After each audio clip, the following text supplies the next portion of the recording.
हमारे सम्माननीय पूजनीय संतों व उनके आश्रमों मठों पर षड्यंत्र व आरोप पिछले कई वर्षों से लगते आ रहे हैं। यह एक बहुत बड़ा षड्यंत्र है, समय पर खुल जाएगा। आज जो भी प्रकरण न्यायालय में चल रहा है, न्याय प्रणाली में हमें पूरा विश्वास है और न्यायालय का हम पूरा सम्मान करते हैं। पुण्य भूमि भारत देश की महिमा और गरिमा को पूरे विश्व में स्थापित करने में, लाखों करोड़ों लोगों के दुख, दर्द, अशांति और व्याधियों से मुक्त करने में जिन संतों ने रात दिन परिश्रम किया है, उनके 50 वर्ष की मेहनत को मिट्टी में मिलाने का षड्यंत्र करने वाले पर्दे के पीछे के डायरेक्टर हैं, उन्हें बेनकाब करना चाहिए।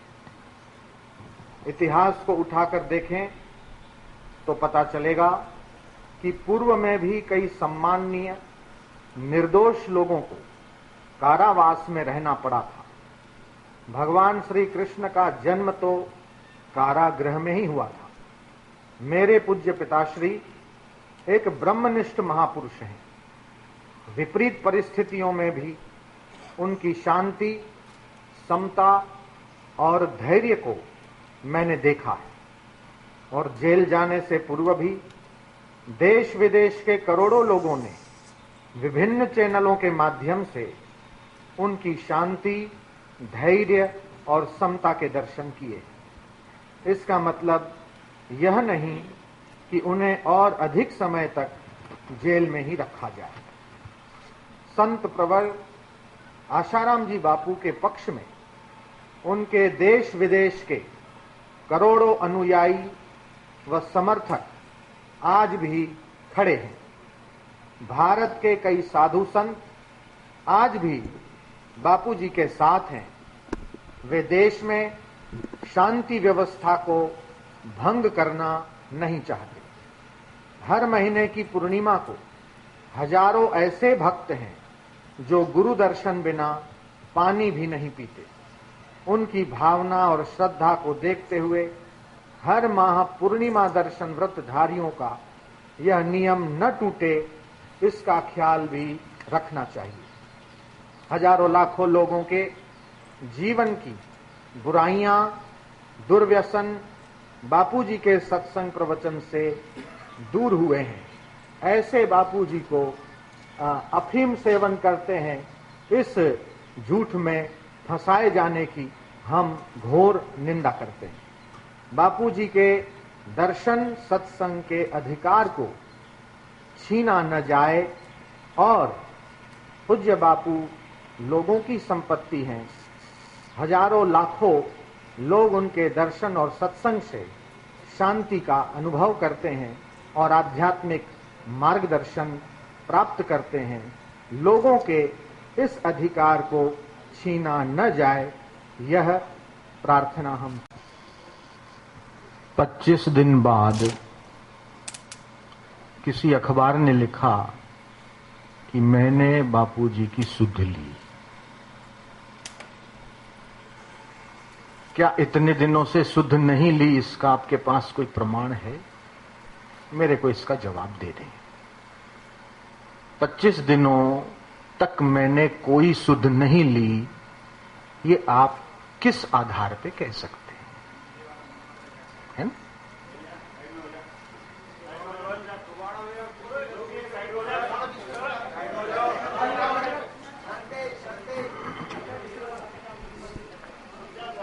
मेरी बापूजी से फोन पे नहीं, अंतरंग वार्ता हर रोज होती है। मेरा और बापूजी का हृदय और मन बहुत मिला हुआ है और मुझे इस बात में विश्वास है कि मेरी पुकार, मेरे शब्द, मेरी प्रार्थनाएं बापूजी तक पहुंचते हैं और उसका उत्तर भी मुझे कई बार मिलता है, संकेत मिलता है। आप ये नहीं कह सकते कि 25 दिन बाद मैंने सुध ली। अरे बापूजी जब भोपाल में थे, मैंने मेरे कार्यक्रम निरस्त करके और राजकोट से सीधा मैं भोपाल पहुंचा था। वहां से लेकर गिरफ्तारी तक मैं साथ में था। उसके बाद भी मेरी जो सोच है, मेरा जो हृदय है, वो निरंतर बापूजी के साथ था। शरीर से मैं आज आया हूं, मन तो मेरा यहीं था, आज भी यहीं है, बापू के पास है। जगह जगह पूरे भारत में बापूजी के समर्थन में कहीं शांति मार्च, कहीं मौन प्रदर्शन, कहीं प्रार्थना, कहीं कीर्तन, इस प्रकार शांतिपूर्ण आयोजन पूरे देश में हो रहे हैं। उस दिन दिल्ली में मैं एयरपोर्ट से जब बाहर निकल रहा था, उस वक्त एक भाई थे जयपुर से जाते वक्त दिल्ली, बोले मैं रायपुर से आया हूं, मैं भी दिल्ली जा रहा हूं। स्वामी जी मेरे घर से 50 कदम दूर लगभग 3,500-4 हजार लोग बापूजी के समर्थन में बैठे। मुझे वो साधक नहीं है, बापूजी का दीक्षित शिष्य नहीं है, उसके द्वारा ये पता चला कि 3,500 लोग रायपुर में बापूजी के समर्थन में हर रोज जो है बैठे हुए। मैं ये पूछता हूं कि ये क्या खबर नहीं है? इस खबर को क्या नहीं दिखाया जाना चाहिए? तो मैं ये प्रार्थना करता हूं कि पक्षपात जो हो रहा है वह न होना चाहिए। खबर को खबर के ढंग से दिखाना चाहिए। गलत खबर को दिखाते हैं तो जो ठीक खबर है, हमारे पक्ष की खबर है, वह भी प्रिंट मीडिया और इलेक्ट्रॉनिक मीडिया कवर करे। दूसरी बात, जो लोगों को गलत एक मैसेज जा रहा है, क्या जा रहा है? बापूजी के समर्थकों ने की मीडिया कर्मियों के साथ गुंडागर्दी, राइट? ये जो गुंडागर्दी की बात है, ये गुंडागर्दी जो भी हमारे दीक्षित शिष्य हैं, भक्त हैं, हमारा साधक परिवार है, वो कर ही नहीं सकता। और उस भेष में अगर कोई करता है, मैं उसको हमारे परिवार का नहीं मानता। ओके? उसको मैं मेरे परिवार का, हमारे परिवार का, हमारे भक्त समुदाय का नहीं मानता। मुझे एक खबर देखकर बड़ी ठेस पहुंची कि इसी जोधपुर आश्रम के बाहर किसी मीडिया के भाई पर हमला हुआ, उसको टांके आए। ऐसी खबर मैंने सुनी, मुझे बड़ा दुख हुआ।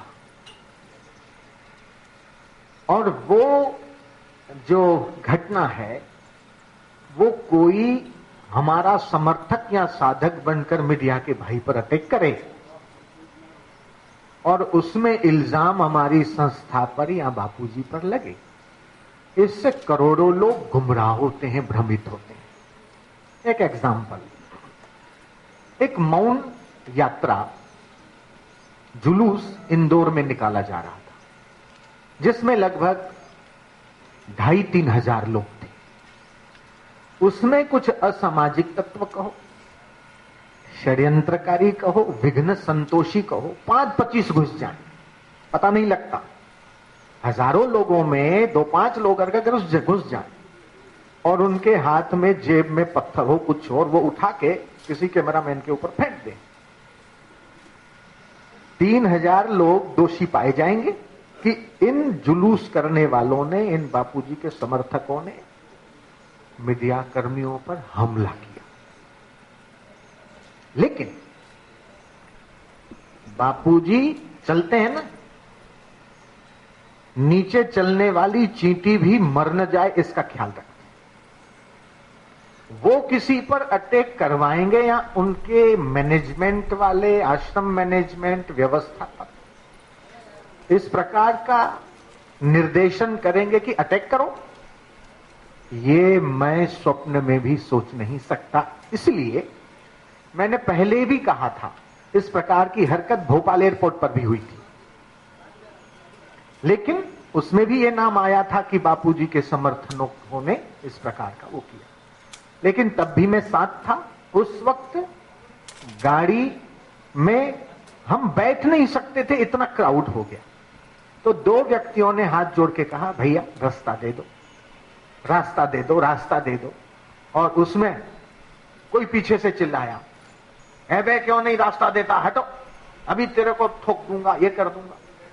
तो ये उन लोगों में कौन व्यक्ति बोला वो आइडेंटिफाई करना मुश्किल है। नाम आ जाता है आश्रम के लोगों ने, बापू के साधकों ने, बापू के समर्थकों ने। ये जो गलत मैसेज जा रहा है समाज में, वो नहीं जाना चाहिए। और किसी भी प्रिंट मीडिया या इलेक्ट्रॉनिक मीडिया के भाई को अगर कोई ठेस पहुंची है, आई एम वेरी सॉरी, व्यक्तिगत रूप से भी और संस्था की ओर से भी।